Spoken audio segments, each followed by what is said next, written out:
ಐದೇಕಿ ಮಾಮನ ಪಿಕನಾಸಿ ಮನಿ ಮಂದಿಯಲ್ಲ ಪರದೇಸಿ ಹಚ್ಚಿರೇ ನೈಯಣ್ಣಿ ಊರ ಮುಂದಿನ ತೋಟ ತಂಬಾಕು ಪಲುಕಾಟ ಮದುಮಗಳಾಗಳ ಕಲುಗೂಟ.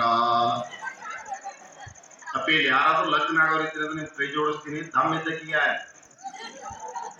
ಸೊಟ್ಟಿದ್ದವ್ರಿಗೆ ಆಗ್ಬೇಡ್ರಿ. ಅಕ್ಕಿಗೆ ನಿಮ್ಗೆ ಜಗಳ ಬಂತಂದ್ರೆ ಎತ್ತಾಕಿ ಹೊಡಿಲಿಕ್ಕೆ ಬರೋದಾಗೆ ಅರ್ಧ ಕಿಲೋಮೀಟರ್ ಓಡೋಕಿಲ್ಲ. ಸೊಟ್ಟ ತಮ್ಮ ಇದು ಯಾವುದು ಮುಖ್ಯ ಅಲ್ಲ ತಾಯಿದ್ರೆ.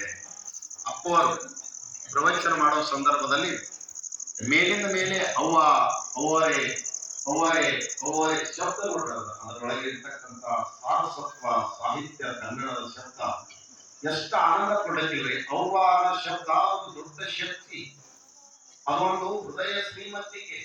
ಅವ್ವ ಅಂತಕ್ಕಂಥದ್ದು ಒಂದು ಮಾನವೀಯತೆ. ಅವ್ವ ಎನ್ನುವ ಶಬ್ದ ಅದು ಕನ್ನಡ ನಾಡಿನ ಬಹುದೊಡ್ಡದಾದ ಸಂಸ್ಕೃತಿ.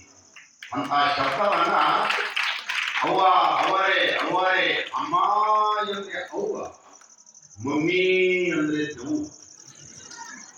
ಅನಬ್ಯಾಡ ನೀನು ಪಪ್ಪ ಪಪ್ಪ ಪಪ್ಪ ಒಂದು ನೋಡು ಒಂದು ಸರಿ ಅಪ್ಪ ಅಪ್ಪ ಅಪ್ಪ ತಿಂದಂಗಾಗುತ್ತದೆ ಜೇನು ತುಪ್ಪ ಜೇನು ತುಪ್ಪ ಜೇನು ತುಪ್ಪ. ಆ ಭಾಷೆಯನ್ನ ಬಹಳ ವಚನ ಸಾಹಿತ್ಯದೊಂದಿಗೆ ಹತ್ತಾರು ವಿಚಾರಗಳನ್ನ ವಿಮರ್ಶೆ ಮಾಡಿದ್ದಾರೆ. ನಮ್ಮ ಜಗದೀಶ್ ಗುರುಗಳು ಕೂಡ ಬಹಳ ಚೆನ್ನಾಗಿ ಆಡೋದು.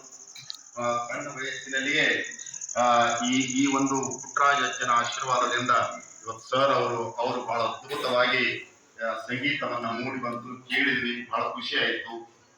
ಇಂಥ ಸಂಗೀತ ಎಲ್ಲ ಕಡಿಮೆ ಆಗ್ಯಾವ. ನಿಮಗೆ ಕೊನೆಯದಾಗಿ